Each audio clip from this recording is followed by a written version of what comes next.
Hello everyone, welcome to Yourpedia education.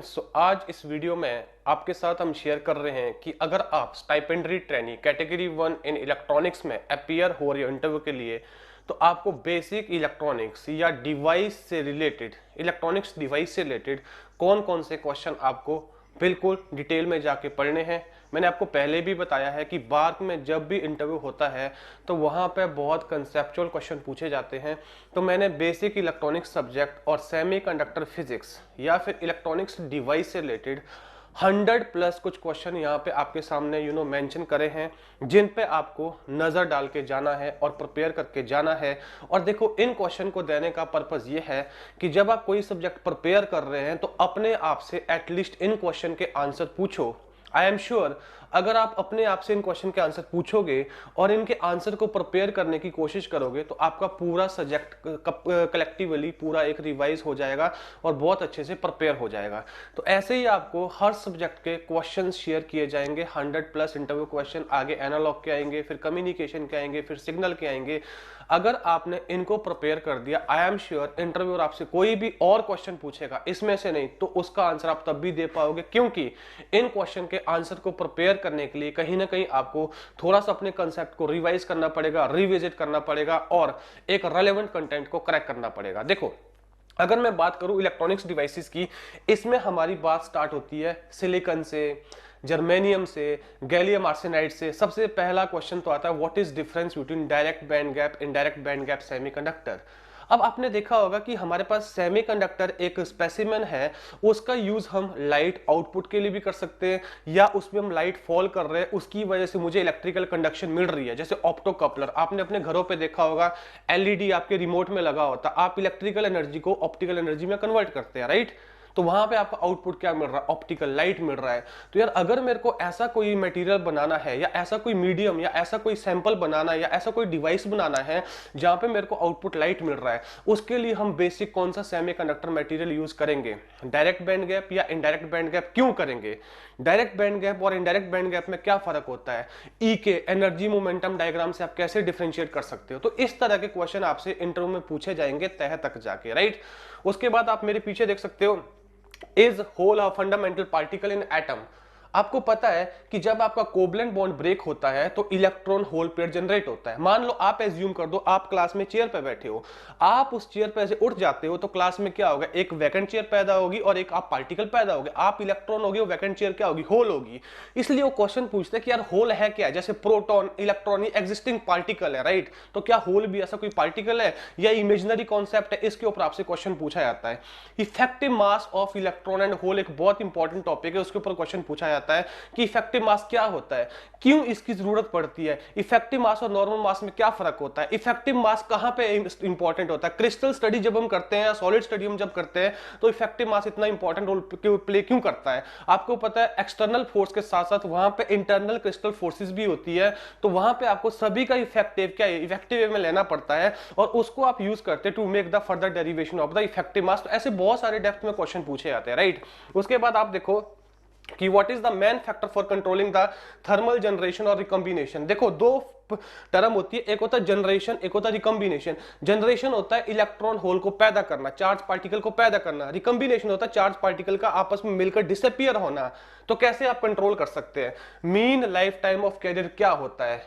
देखो, जब भी आपका कोवलेंट बॉन्ड ब्रेक होता है, इलेक्ट्रॉन होल पार्टिकल जनरेट होते हैं, तो वो जनरेशन के बाद कब तक एग्जिस्ट कर रहा है, कब तक कंट्रीब्यूट कर रहा है स्पेसिमेन के अंदर, जब तक वो रिकंबाइन ना कर दे। तो उसके लिए हम अलग अलग पैरामीटर यूज करते हैं, टाइम डोमेन में करते हैं, हम लेंथ में डिफ्यूजन लेंथ करते हैं। तो वो सारे पैरामीटर का अपना एक सिग्निफिकेंस है, कैसे उनको रिलेट करना इंटरव्यू के लिए, वो सारा बहुत इंपॉर्टेंट होता है जब आप बेसिक इलेक्ट्रॉनिक्स और इलेक्ट्रॉनिक्स डिवाइस को स्टडी कर रहे हैं। उसके बाद आप देखो नीचे, What happens to the conductivity of the semiconductor with rise in temperature।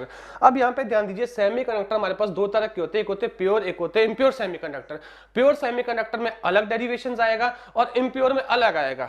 ठीक है। इम्प्योर सेमीकंडक्टर में आपको क्यूरी टेम्परेचर का कंसेप्ट भी डालना पड़ेगा, कंडक्टिविटी इंक्रीज होगा, इंप्योरिटी आयनाइजेशन का भी आएगा, बिलो द रूम टेम्परेचर आपका इंप्योरिटी आयनाइजेशन बहुत इंपॉर्टेंट रोल प्ले करेगा, कंसंट्रेशन फैक्ट डोमिनेट करेगा मोबिलिटी को, और उसके ऊपर आपको मोबिलिटी डोमिनेट करेगा, क्योंकि अगर आप कंडक्टिविटी का इक्वेशन देखो उसमें क्या होता है, डोनर कंसंट्रेशन भी होता है, मोबिलिटी भी होता है, इलेक्ट्रॉनिक चार्ज तो चलो कांस्टेंट है, मोबिलिटी टेम्परेचर के साथ क्या करता है, डिक्रीज करता है। क्यों डिक्रीज करता है, उसके भी अलग अलग रीजन है, लैटिस स्कैटरिंग है, इंप्योरिटी स्कैटरिंग है, लो टेम्परेचर पे कौन सा डोमिनेटिंग है, हायर टेम्परेचर पे कौन सा डोमिनेटिंग है। तो इस तरह के आपसे बच्चे इंटरव्यू में क्वेश्चन पूछे जाते हैं, तो आपको इनकी डेप्थ तक जाके प्रिपेयर करना है, राइट। तो यहां पे आप देखिए मेरे पीछे हॉल इफेक्ट, बहुत इंपॉर्टेंट क्वेश्चन है कि हॉल इफेक्ट को एज अ सिग्नल मल्टीप्लायर आप कैसे यूज कर सकते हैं।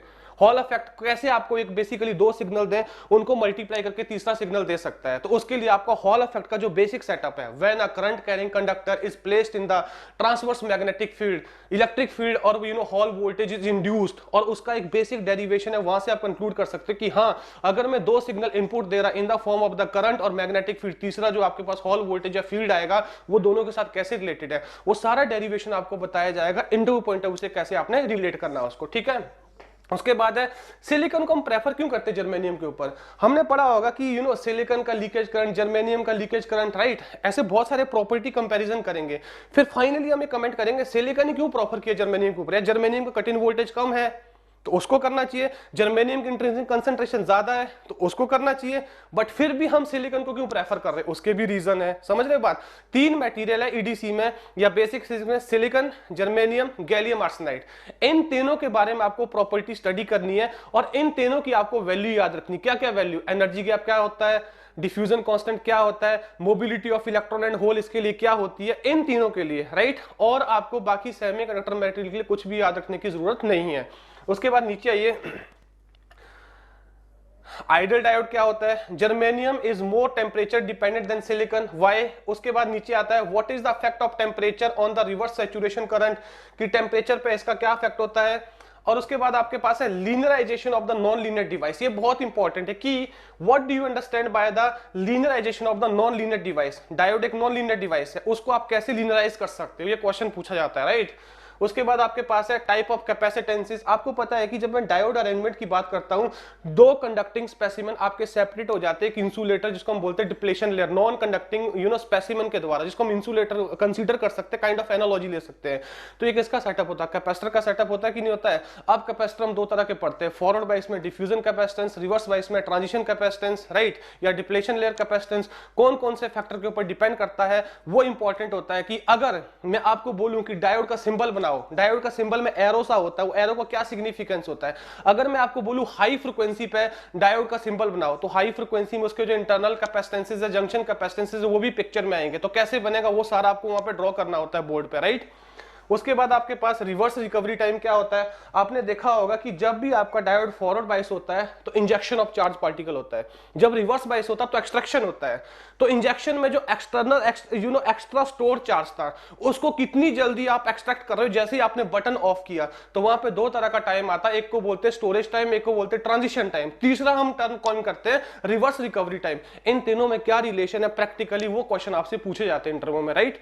इसी तरह से यू कैन सी बाइसिंग क्या है, बाइसिंग की रिक्वायरमेंट क्यों होती है ट्रांजिस्टर में। ओके, एमीटर इंजेक्शन एफिशिएंसी और बेस ट्रांसपोर्ट फैक्टर क्या है। देखो एनपीएन बनाया, एन की डोपिंग, पी की डोपिंग, एन की डोपिंग, एमीटर, बेस, कलेक्टर, राइट। अब इसको चार तरीके से आप बाइस कर सकते हो, फॉरवर्ड एक्टिव में, रिवर्स एक्टिव में, कट ऑफ में, सैचुरेशन में। अगर आपको एज एम्पलीफायर यूज करना तो कहां करते हैं, फॉरवर्ड एक्टिव में। तो फॉरवर्ड एक्टिव में एमीटर से डिफ्यूजन हो रहा है और बेस में आपका वो पार्टिकल अपने ऑपोजिट पोलैरिटी के साथ रिकंबाइन हो रहा है, कितना प्रोबेबिलिटी है। तो बेस करंट कौन कौन से फैक्टर की वजह से आता है, क्या रिकंबिनेशन उसमें इंक्लूडेड होता है कि नहीं होता है। अगर रिकंबिनेशन ज्यादा होगा, कम होगा, तो बेस करंट पे क्या फर्क पड़ेगा। अर्ली इफेक्ट क्या होता है, बेस विड्थ मॉड्यूलेशन क्या होता है। दो फेनोमेना है, एक होता है बेस विड्थ मॉड्यूलेशन जिसको हम बीजेटी में पढ़ते हैं, एक होता है चैनल लेंथ मॉड्यूलेशन जिसको मॉसफेट में पढ़ते हैं। ये दोनों एक एनालॉगस कॉन्सेप्ट है। बेस के विड्थ का मॉडिफाई होना विद द अप्लाइड बाइस, उसको बोलते हैं बेस विड्थ मॉड्यूलेशन, जो हम बीजेटी में पढ़ेंगे। उससे क्या इफेक्ट आता है, क्या फाइनाइट आउटपुट रेजिस्टेंस पे कोई फर्क पड़ता है कि नहीं पड़ता है, राइट। इसी तरह से जब हम मॉसफेट की बात करते हैं, वहां हमारे पास एक इन्वर्जन लेयर होती है, चैनल होता है। तो जब हम एक्सटर्नली बाइस को वेरी करेंगे तो उस चैनल की लेंथ में क्या फर्क पड़ता है। अगर फर्क पड़ता है तो क्या करंट की जो इक्वेशन होती है उस पर फर्क पड़ता है कि नहीं पड़ता। ये सारे क्वेश्चन आपसे पूछे जाएंगे डिप्लोमा में स्टाइपेंडरी ट्रेनिंग में कैटेगरी 1 में इलेक्ट्रॉनिक्स के लिए। और वो सारे क्वेश्चन मैंने आपको यहाँ पे पॉइंट आउट कर रखे हैं, राइट। A to Z जितने भी क्वेश्चन है सारे क्वेश्चन यहाँ पे मैंने आपको पॉइंट आउट कर रखे हैं। You can see here These are more than 120 question. So guys अभी क्या करना है आपको, अगर आप स्टाइपेंडरी ट्रेनिंग के लिए प्रिपेयर कर रहे हो कैटेगरी 1 में, बार्क में, इलेक्ट्रॉनिक्स से, और इवन कि अगर आप इलेक्ट्रिकल से भी हो तो कुछ बेसिक क्वेश्चन आपको भी इससे आएंगे। तो हर एक सब्जेक्ट का आपको ऐसा एक सेटअप डॉक्यूमेंट दिया जाएगा जिससे आपको क्या करना है, प्रिपेयर करना है। आई एम श्योर कि आपने पहले सब्जेक्ट सारे पढ़ रखे होंगे। जब आप ऐसे कुछ 101 क्वेश्चन के आसपास उस सब्जेक्ट को फिर से प्रिपेयर करना स्टार्ट करोगे, रिवाइज करना स्टार्ट करोगे, आई एम श्योर आपके बहुत सारे कंसेप्ट आपके सामने आएंगे और होलिस्टिकली तरीके से आपका वो पूरा सब्जेक्ट बहुत अच्छे तरीके से तैयार हो जाएगा। देखो मैं एक चीज बोलता हूं कि रिवीजन करने का मतलब ये नहीं होता कि जो आपने नोट्स बनाए हैं उनको बार बार आप शफल करो। रिवीजन करने का मतलब होता है कि अपने आप में मन में एक क्वेश्चन रखो, उस क्वेश्चन का आंसर ढूंढो। अगर तुम्हें आंसर आ रहा है इसका मतलब आपको वो चीजें पता है, आपको क्लैरिटी उसके बारे में।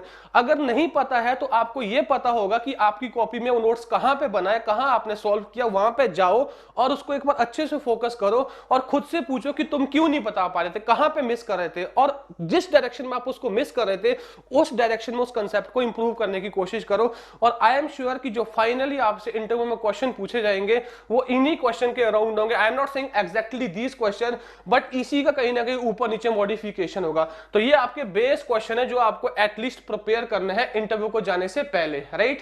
तो आई होप आप सभी को ये क्लैरिटी है और ये डॉक्यूमेंट आप ले सकते हो if you are interested to get this document. ये डॉक्यूमेंट आपको हमारे एग्जीक्यूटिव शेयर कर देंगे और इसके डिटेल्ड आंसर भी आपको मिल जाएंगे once you get connected to us for your interview preparation. तो मैंने आपको पहले भी बताया है, बहुत सारे स्टूडेंट को मोर देन 420 और मोर देन 410 स्टूडेंट को इंटरव्यू कॉल आया इलेक्ट्रॉनिक्स से, right. So don't miss this opportunity, prepare and don't delay. अभी से प्रिपेयर करना स्टार्ट करो, बहुत अच्छा अपॉर्चुनिटी है, आपने मेहनत किया है तभी आपके पास ये अपॉर्चुनिटी आया। बट इंटरव्यू में आपके जो फेलो कंपटीटर है वो भी मेहनत कर रहे होंगे, तो सब एक रेस को दौड़ रहे हैं। इस रेस को वही लोग जीतेंगे जो बहुत अच्छे तरीके से प्रिपेयर करेंगे और टू द पॉइंट। देखो अगर आप इन क्वेश्चन को देखो, ये डिप्लोमा से ही रिलेट कर रहे हैं, इसमें कोई डिग्री वाला क्वेश्चन नहीं है। समझ आ रही बात? बहुत जगह मैंने देखा है कि वो आपसे डिग्री वाले क्वेश्चन में ही चले जाएंगे, राइट। बट आपको रिस्ट्रिक्ट करना अपने आप को, जो आपका एक बार की रिक्वायरमेंट है, डेप्थ रिक्वायरमेंट है, ट्रिकी क्वेश्चन इसमें इन्वॉल्व है, कंसेप्चुअल क्वेश्चन इसमें इन्वॉल्व है, वो चीज आपको रिक्वायर्ड है। बट सारी चीजें आपके डिप्लोमा सिलेबस के अंदर या जो आपने एक बैचलर बीएससी लेवल पे पढ़ी हुई चीज है। आई होप ये वीडियो आपको क्लियर हुआ होगा और इसमें जितने भी क्वेश्चन है एक बार इनके सॉल्यूशन ढूंढना स्टार्ट करो, आंसर ढूंढना स्टार्ट करो।